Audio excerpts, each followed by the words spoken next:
Ahoj, volám sa Erik Weiss a práve teraz chcem podať inzerát.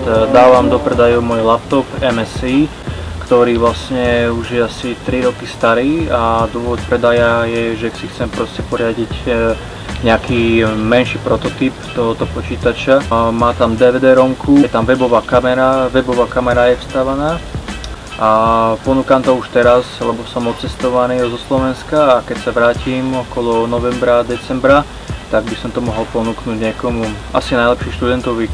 A k tomuto laptopu dám aj zdarma Windows 7 novú.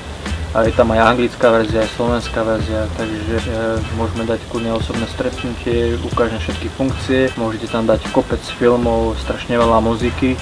A ako hovorím, počítač je stavaný hlavne na hry.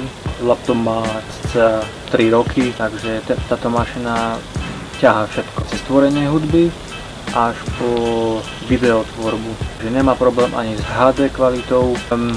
Aké má chyby tento počítač z boku, jak sú tie panty, nejakým spôsobom proste začalo odliepať od toho, ale vo firme mi hovorili, že je to častá chyba, že to proste ten plast, porucha plastu. Čo sa týka vyklapania a sklápania displeja, je najlepšie ho nechať buď otvorený alebo zavretý. Musí byť stále iba v jednej polohe a nesmie sa s tým hýbať, takže asi toľko pre záujemcu.